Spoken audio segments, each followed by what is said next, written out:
إن الحمد لله نحمده ونستعينه ونستغفره ونعوذ بالله من شرور أنفسنا ومن سيئات أعمالنا من يهده الله فلا مضل له ومن يضلل فلا هادي له وأشهد أن لا إله إلا الله وحده لا شريك له وأشهد أن محمدا عبده ورسوله يا أيها الذين آمنوا اتقوا الله حق تقاته ولا تموتن إلا وأنتم مسلمون يا أيها الناس اتقوا ربكم الذي خلقكم من نفس واحدة وخلق منها زوجها وبث منهما رجالا كثيرا ونساء واتقوا الله الذي تساءلون به والأرحام إن الله كان عليكم رقيبا يا أيها الذين آمنوا اتقوا الله وقولوا قولا سديدا يصلح لكم أعمالكم ويغفر لكم ذنوبكم ومن يطع الله ورسوله فقد فاز فوزا عظيما أما بعد وإن خير الكلام كلام الله وخير الهدي هدي محمد صلى الله عليه وسلم وإن شر الأمور محدثاتها وكل محدثة بدعة وكل بدعة ضلالة وكل ضلالة في النار أما بعد. Donc on commence aujourd'hui le cours numéro 10 dans l'explication du livre Al-Madkhal ila ilm al-fiqh, c'est-à-dire l'introduction à la science du fiqh, écrit par le cheikh Sulayman Abal Khayl, hafidhahullah ta'ala. Et au dernier cours, on a parlé de al-ijtihad et la signification de l'ijtihad. Et on a donné des conditions et on a détaillé tout ça. Et il y a un point que j'ai pas mentionné qui est très important, c'est que parmi les choses qu'il faut comprendre aussi par rapport à l'ijtihad, c'est qu'est-ce que les ulama ont dit, l'ijtihad ma'an nas. C'est-à-dire que s'il y a un texte qui est clair et explicite à propos de quelque chose, on n'a pas le droit de faire d'ijtihad à son sujet. On n'a pas le droit de faire d'ijtihad à son sujet. La seule chose qu'on fait, c'est de se soumettre et d'appliquer le texte. C'est tout.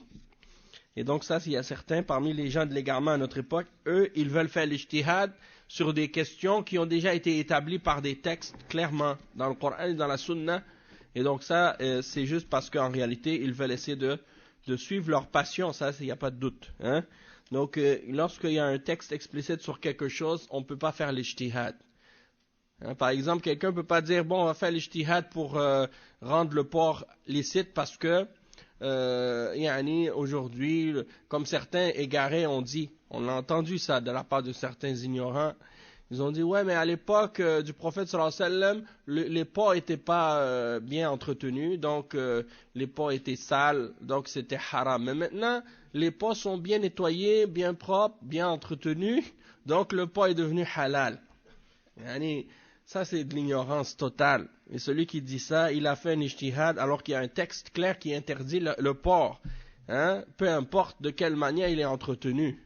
Donc tu ne vas pas venir changer ça. Et la même chose pour n'importe quel autre sujet sur lequel il y a un texte explicite et clair. Il n'y a pas d'ijtihad quand il y a un texte explicite. D'accord? On va passer maintenant au chapitre suivant, et c'est un chapitre vraiment important. Et c'est à propos de Asbab Ikhtilaf al-Fuqaha. C'est-à-dire pourquoi les causes qui ont amené les divergences entre les fuqaha. Pourquoi il y a des divergences entre les fuqaha? C'est-à-dire les savants de fiqh.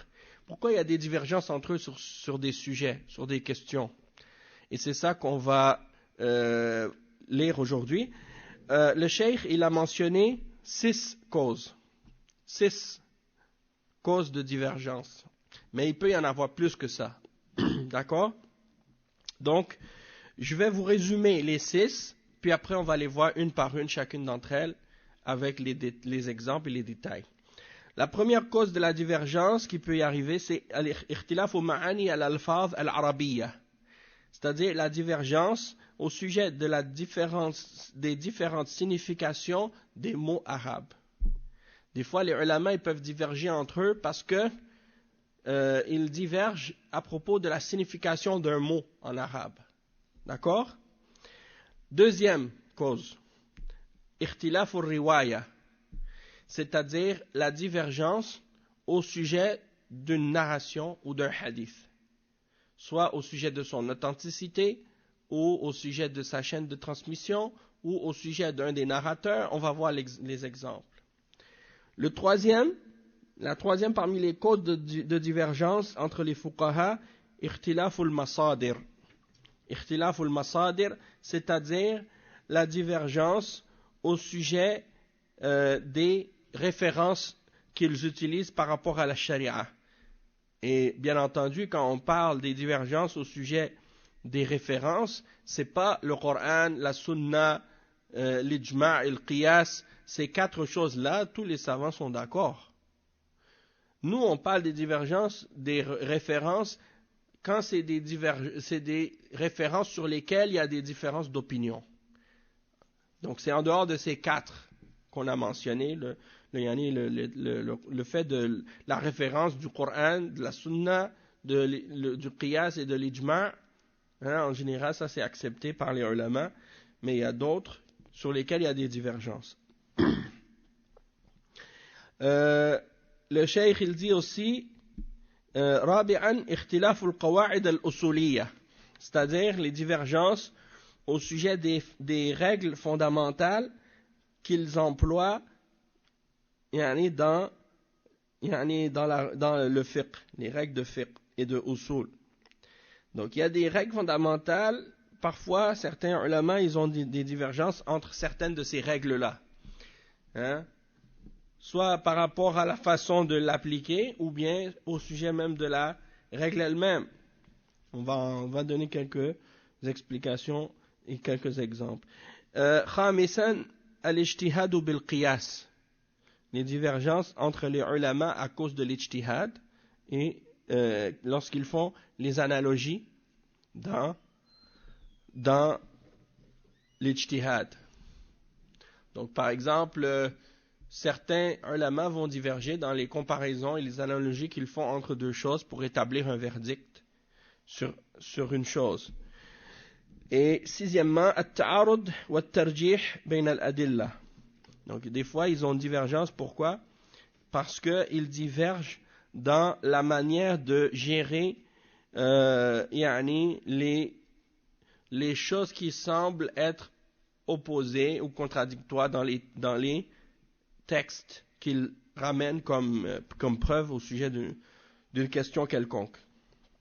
Donc quand il y a une apparente divergence, une contradiction apparente, ou plutôt une apparence de contradiction, oui. Quand il y a une apparence de contradiction ou d'opposition entre deux textes, comment ils font pour gérer cette apparence de divergence-là? Et qu'est-ce qu'ils mettent, à quoi ils donnent précédence? Hein? À quoi ils donnent précédence dans ce cas-là?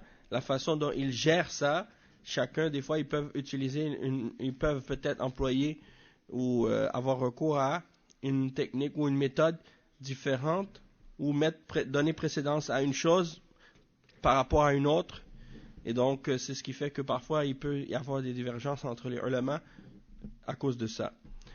Ok, la première exemple que le cheikh a mentionné, il dit inna ahamma asbab ikhtilaf al-fuqaha fi istinbat al-ahkam al-shar'iyya min al-adillati al-dhanniyati wa huwa ma ya'ti awwalan ikhtilaf ma'ani al-alfaz al-arabiyya.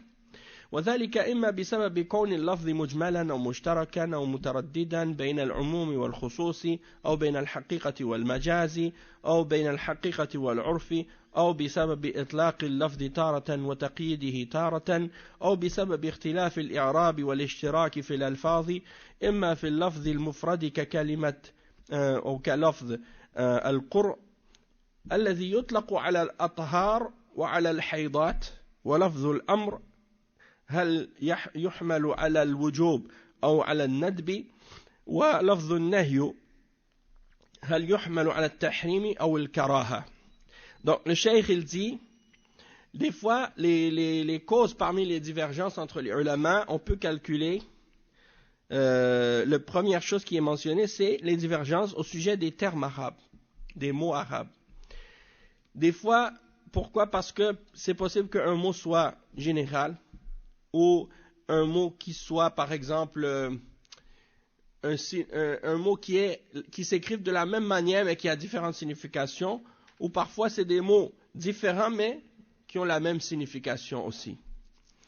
Il y en a d'autres des fois qui divergent entre, ou des mots qui vont entre un sens qui est plus général et d'autres qui est plus particulier. D'autres, parfois, c'est est-ce que le mot il est employé dans son sens réel ou dans son sens allégorique ou symbolique. Entre le sens réel d'un mot et le sens qu'il a dans de la façon qu'il est employé par certaines personnes, selon les coutumes d'une région ou d'un pays en particulier ou d'un endroit en particulier. Parce que par exemple, tel mot, il peut avoir telle signification dans la langue arabe, mais dans telle région, il est employé dans un autre sens, à cause de la coutume de ce pays-là ou de cette région-là. Hein? Donc ça, c'est un exemple aussi. Tout ça, ça peut être des causes de divergence. Aussi, la divergence aussi, parfois, à propos d'un mot, est-ce qu'il est limité ou restreint ou non? Est-ce qu'il y a une divergence dans l'analyse grammaticale d'un mot, le rôle qu'il joue dans la phrase? Des fois, certains savants vont diverger à propos de ça. Ou bien parfois, c'est le mot, le vocabulaire lui-même, le terme lui-même, qui peut avoir plusieurs sens. Comme par exemple, quand Allah subhanahu wa ta'ala, il mentionne al-quru à propos du divorce, et il dit que la femme, elle doit attendre 3 quru. Mais le terme quru, ça peut vouloir dire 3 périodes de pureté, ou ça peut vouloir dire 3 périodes de menstruation. Donc laquelle des deux? Est-ce que la femme doit attendre 3 périodes de pureté ou 3 périodes de menstruation? Et donc c'est pour ça que ça peut causer des divergences entre les ulama. Certains vont prendre une signification et d'autres vont prendre l'autre. Et c'est ce qui fait qu'ils vont diverger entre eux. L'ordre ou la forme impérative, est-ce que ça implique l'obligation ou que c'est recommandé? Et l'interdiction, est-ce que ça a le sens de l'interdiction ou bien le fait que c'est détestable? Ça, c'est des exemples. Il dit وَإِمَّا فِي اللَّفْظِ الْمُرَكَّبِ. Donc le cheikh il fait juste mentionner les exemples, mais il ne va pas détailler la réponse à chacune de ces cas-là. Pourquoi? Parce que le but, c'est pas de détailler. Le but, c'est juste de faire comprendre pourquoi il peut y avoir des divergences. Et non pas de trancher sur ces questions-là, parce qu'il y a des réponses sur chacun de ces points-là. Il y a des détails sur chacun de ces points-là. Mais le but, c'est pas de détailler ces points-là maintenant, mais juste de les mentionner pour qu'on sache qu'il peut y avoir ces causes-là aux divergences entre les ulama. D'accord? On n'est pas encore rendu là. Riwaya, c'est quoi? C'est les narrations, les hadiths. إما في اللفظ المركب مثل قوله تعالى بعد آية حد القذف إلا الذين تابوا فإنه يحتمل أن يعود على الفاسق فقط ويحتمل أن يعود على الفاسق والشاهد فتكون التوبة رافعة للفسق ومجيزة شهادة القاذف مثل قوله تعالى إليه يصعد الكلم الطيب والعمل الصالح يرفعه اختلف في الفاعل هل هو الكلم أو العمل وإما في الأحوال العارضة نحو ولا يضار كاتب ولا شهيد فإن لفظ يضار يحتمل وقوع الضرر منهما أو عليهما ومثل التردد بين العموم والخصوص في قوله تعالى لا إكراه في الدين هل هو خبر بمعنى النهي أو هو خبر حقيقي والمجاز له أنواع إما الحذف أو الزيادة أو التقديم أو التأخير والتردد بين الإطلاق والتقييد ومثل إطلاق كلمة الرقبة في العتق في كفارة اليمين وتقييدها بالإيمان في كفارة القتل الخطأ إلى آخره. Donc là il donne des exemples comme je vais pas tout traduire qu'est-ce que le cheikh a dit ici, mais c'est juste pour dire que parfois par exemple tu vas dire un verset dans lequel Allah subhanahu wa ta'ala dit c'est vers lui que monte la bonne parole et la bonne action l'élève.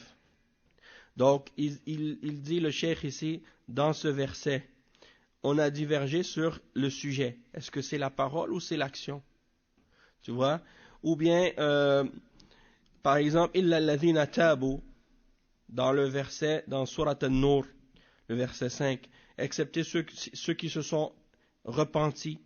Est-ce que ça parle à propos du pervers seulement ou du témoin aussi? Donc pour dire que les ulama ils ont divergé dans ces choses-là. Ou bien le verset là, ikraha fid din, il n'y a pas de divergence, il n'y a pas de contrainte en religion. Est-ce que c'est une information qui indique l'interdiction de la contrainte ou c'est seulement une information? Hein? Et al-majaz, donc quand quelque chose, il donne d'autres exemples. En tout cas, tout ça c'est pour dire que sur le plan de la langue arabe, il peut y avoir des divergences. En résumé, c'est ça qu'on peut dire. C'est que les ulama ils peuvent diverger entre eux à cause de la façon, les divergences qu'ils ont entre eux sur la signification des mots et sur des questions linguistiques. Donc ça peut être c'est la première cause la première cause que le cheikh a mentionné. Pourquoi les savants peuvent diverger entre eux? Des façons de comprendre les mots, ils ne le comprennent pas de la même façon, ou bien la façon d'interpréter les choses sur le plan linguistique, il y a des divergences, sur le plan grammatical, il y a des divergences, et ainsi de suite. Ça, c'est une des causes des divergences entre les savants. Deuxièmement, ikhtilaf al-riwaya, wa lahu asbab kathira. Et le cheikh, il mentionne 5 exemples dans les divergences à propos des narrations. 5 exemples. La première, an yasil al-hadith ila ahadihim wa la yasilu ila ghayrihi. Premièrement, il y a un hadith, il y a un savant qui l'a reçu, ce hadith-là. C'est-à-dire, ce hadith-là lui est parvenu, il l'a su. Mais l'autre savant, il ne l'a pas reçu. C'est-à-dire, il n'y a personne qui lui a transmis le hadith. Donc lui, il a jugé selon ce hadith-là pour répondre à une question, mais l'autre qui ne le connaissait pas, le hadith, il n'a pas jugé selon le hadith parce qu'il ne le connaissait pas. Donc c'est ceux qui vont diverger dans leur jugement. Hein? Celui qui connaît le hadith, il va juger selon ce qu'il connaît. Celui qui l'ignore, il ne peut pas juger selon ce qu'il ignore. Donc il juge selon ce qu'il connaît. Et ça amène que les savants ils divergent. Peut-être qu'ils n'auront pas le même verdict. D'accord? Ça c'est une des causes. Deuxième exemple à ce sujet de la transmission du hadith. أن يصل الحديث إلى أحدهم من طريق ضعيف لا يحتج به ويصل إلى الآخر من طريق صحيح. Et ça c'était à l'époque, on parle des divergences depuis l'époque des grands imams, pas aujourd'hui seulement. Donc, il parle à l'époque du hadith, par exemple, qui arrive à un des savants. Lui, il le reçoit par une chaîne de transmission qui est faible, donc il ne l'accepte pas, parce que ce n'est pas une preuve, puisque le hadith, pour lui, il est venu par une chaîne qui est pas authentique. Donc, il n'accepte pas ce hadith. Tandis que pour un autre savant, on lui transmet ce hadith-là, le même, mais par une chaîne de transmission qui est authentique. Donc, lui, il le prend et il l'applique. Et il juge selon ce hadith-là. Donc ça, c'est une des causes pourquoi lui, il a divergé avec lui. Ils n'ont pas eu la même réponse sur cette question-là, parce que lui, il a eu la preuve authentique, mais lui, il l'a eu, mais c'était pas authentique il l'a pas eu de façon authentique, donc il l'a pas accepté. Troisièmement, أن يصل الحديث إلى واحد منهم من طريق واحد ويرى أحدهم في بعض رواته ضعفا ويعتقده ولا يعتقده غيره. Donc, des fois, les deux savants, ils reçoivent le hadith de la même chaîne de transmission. C'est-à-dire, ils ont reçu le hadith avec les mêmes narrateurs. Sauf que l'un d'entre eux, il voit qu'un de ces rapporteurs ou des narrateurs, il est faible, tandis que l'autre, il ne le considère pas faible. Il y a eu des divergences comme ça, à cause de ça. Quatrièmement, أن لا يرى أحدهم الضعف في أحد رواة الحديث مانعا من قبول الرواية وهذا مبني على الاختلاف في طريق التعديل والترجيح. Donc le cheikh il dit ici que un d'entre eux il considère pas un narrateur comme étant, ou bien il considère pas que la faiblesse d'un des narrateurs fait en sorte qu'on ne peut pas accepter de lui qu'est-ce qu'il a rapporté. Et ça, c'est basé sur les divergences qu'ils ont parfois, les savants, entre eux, sur la manière dont ils appliquent la science du jarh et du ta'dil. D'accord?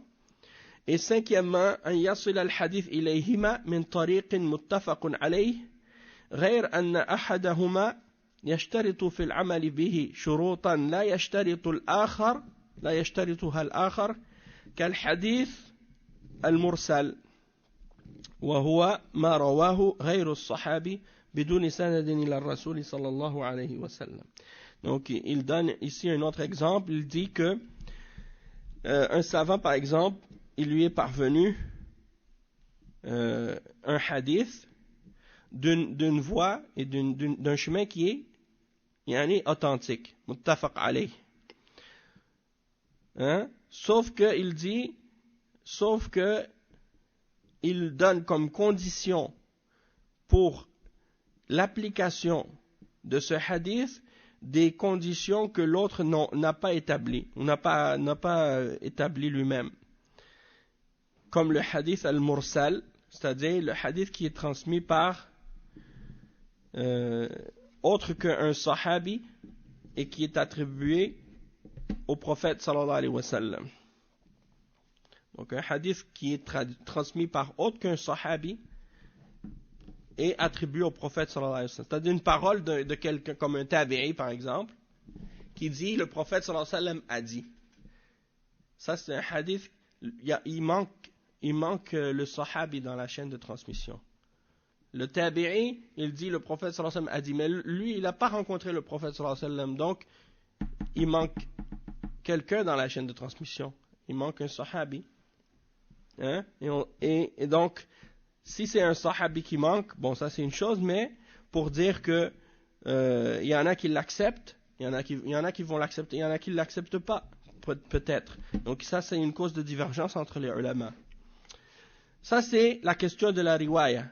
Qu'est-ce qu'on donne ici? C'est juste des grandes lignes, c'est pas les détails. Il y a d'autres détails sur ce sujet-là. On fait juste mentionner ça pour faire comprendre pourquoi il peut y avoir des divergences entre les ulama. Et non pas pour, comme j'ai dit, rentrer dans les détails de ces questions-là et pour répondre à chacun de ces points-là. Parce qu'il y a des réponses sur ces questions-là pour comment les ulama ont géré ces situations-là. Il y a des réponses à ça. Mais c'est pas ça le but maintenant du cours ou bien du chapitre. Troisièmement, اختلاف المصادر فهناك أدلة اختلفوا في مدى الاعتماد عليها كالاستحسان والمصالح المرسلة وقول الصحابي والاستصحاب ودعوى البراءة الأصلية أو الإباحة وعدمها والذرائع. Donc, troisièmement, il y a des divergences entre les ulama sur les références qu'ils utilisent. Les références qu'ils utilisent en dehors des références de base de la charia. Et donc, il y a certaines des preuves qu'ils peuvent utiliser qui parfois sont ils sont pas toutes acceptées par tous les savants. Comme par exemple al-istihsan ou bien al-masalih al-mursala wa qawl al-sahabi. OK? Et donc qawl al-sahabi. Il y en a qui considèrent que la parole d'un sahabi, est-ce que c'est une preuve ou est-ce que c'est pas une preuve? اختلف العلماء في قول الصحابي إذا لم يظهر له مخالف. Donc s'il y a un sahabi qui dit quelque chose et personne d'autre ne l'a contredit parmi les autres sahaba, est-ce que c'est une preuve dans ce cas-là ou non? C'est pas tous les sahaba c'est pas tous les ulama qui sont d'accord à ce sujet-là. Al-istishab, ça aussi c'est un autre exemple de principe que c'est pas tous les ulama qui sont d'accord. Al-bara al-asliya, c'est-à-dire de se baser sur l'origine ou la situation, la question aussi des dhara'i', c'est-à-dire dhara'i', les choses qui peuvent t'amener à tomber dans quelque chose qui est interdit. Donc tu vas interdire quelque chose non pas parce qu'elle est interdite elle-même, mais parce qu'elle peut t'amener à tomber dans un péché. Donc ça c'est un principe qui est connu dans la charia.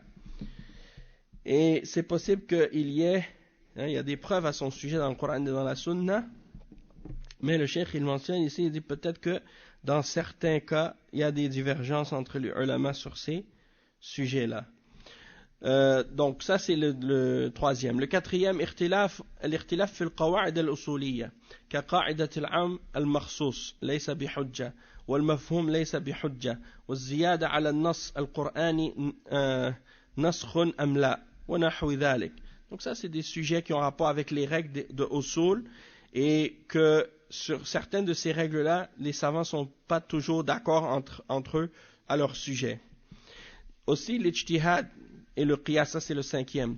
Il dit وَهُوَ أَوْسَعُ الْأَسْبَابِ اختلافا. Donc ça c'est la cause une des plus larges causes de la divergence entre les ulama, c'est l'ijtihad qu'ils font en se basant sur le qiyas. Et le qiyas c'est l'analogie.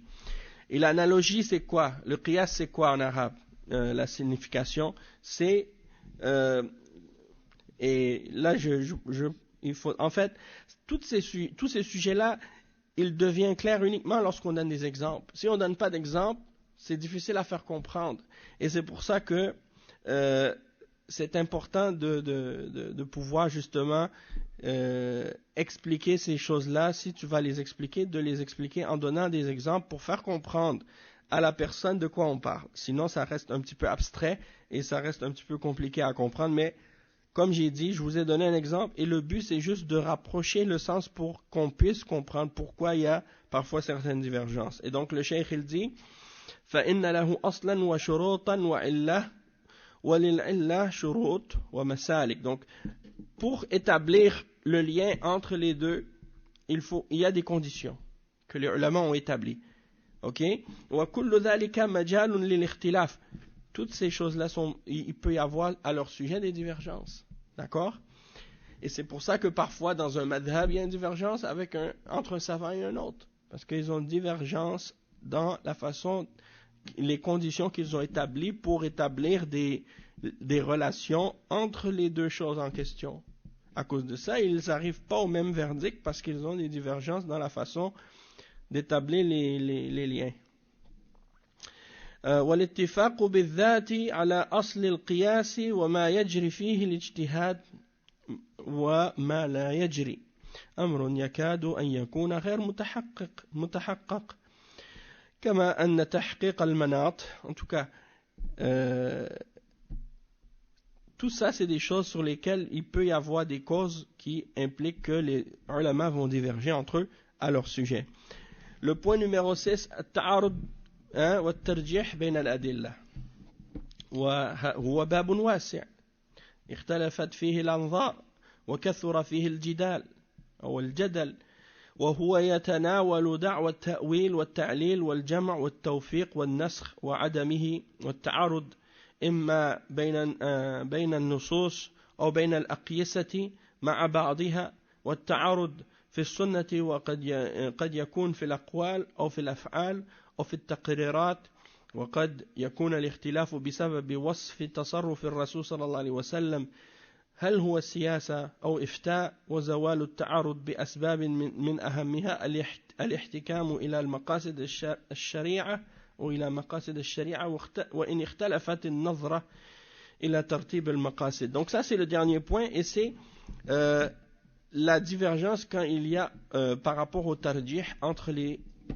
différentes preuves lorsqu'il y a une apparence de divergence ou de contradiction entre les textes. Et donc, certains ils vont dire par exemple dans ce cas-là, si un texte dit une chose puis l'autre dit autre chose, donc il y en a qui vont dire il faut les réunir ensemble et on applique chacun de ces textes-là dans une signification spécifique. Donc lui il a un sens spécifique et l'autre il a un autre sens spécifique. Donc il y a des ulama qui vont gérer cette question-là de façon différente. Soit parce qu'ils vont essayer de les réunir entre les deux et ils vont expliquer que chaque hadith a une signification spécifique, ou bien il y en a qui vont mentionner par exemple dans un autre cas, pas nécessairement de celui-là mais dans d'autres situations, que certains hadiths sont abrogés par d'autres ou un verset a été abrogé par un autre. Ça c'était au début de l'islam, puis après ça a été abrogé par un autre texte. D'accord? Et ainsi de suite. Et c'est possible que dans des cas comme ça, les savants aient différentes façons de juger, dans leur façon de gérer ces textes-là, et ce qui fait que les savants vont avoir des points de vue différents et des divergences entre eux à cause de ça. Donc, ça c'est les causes les plus importantes de divergence entre les ulama. Et comme je disais, c'est seulement le but c'est seulement de les mentionner et pas de les expliquer, parce qu'il y a un livre qui a été écrit par Cheikh Ibn Taymiyyah qui s'appelle Raf'ul Malam anil a'immatil a'lam, c'est-à-dire retirer le blâme au sujet des grands imams qui ont eu entre eux des divergences sur différentes questions dans le fiqh, et ils ont expliqué que ces divergences-là, pourquoi elles se sont produites, pourquoi elles ont eu lieu, et c'était quoi les causes de ces divergences-là. Puis, il explique ça d'une façon vraiment intéressante et claire pour comprendre pourquoi les ulama ont divergé et c'est quoi notre position et notre attitude face à ces divergences-là entre les ulama. Donc, c'est un livre très bénéfique de Cheikh Ibn Taymiyyah qui a été expliqué par de nombreux shuyukh à notre époque. Il y a des shuruh de ce livre-là qui sont très intéressants.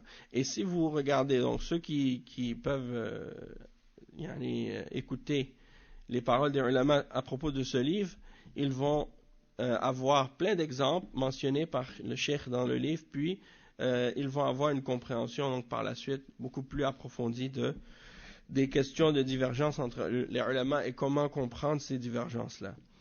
Donc ça, c'est ce qui vient compléter le sujet du chapitre. Donc on a terminé et le prochain cours sera à propos des différentes époques, par les différentes époques qui ont al-usur allati marra biha al-fiqh, c'est-à-dire le fiqh, il a passé par différentes époques. Et à chaque époque, à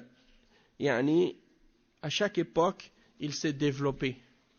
Le fiqh s'est développé à chaque époque. Et donc, qu'est-ce qu'il fait, le cheikh? C'est une historique du développement du fiqh. Et il explique comment ça se passait à l'époque de la révélation, comment ça s'est passé par la suite à l'époque des Khulafa ar-Rashidin, comment ça s'est passé à l'époque des jeunes parmi les Sahaba et des premiers Tabi'in, puis il va par la suite continuer jusqu'à l'époque des 4 imams, Abu Hanifa, Malik, Shafi'i et Ahmad, et donner leur histoire et expliquer leur vie et tout. Donc, on va s'arrêter ici pour aujourd'hui et on continuera ça la semaine prochaine, Inch'Allah. Subhanakallahumma bihamdika ashhadu an la ilaha illa ant astaghfiruka wa atubu ilayk. Wa sallallahu wa sallam ala nabiyyina Muhammad wa ala alihi wa sahbihi ajma'in.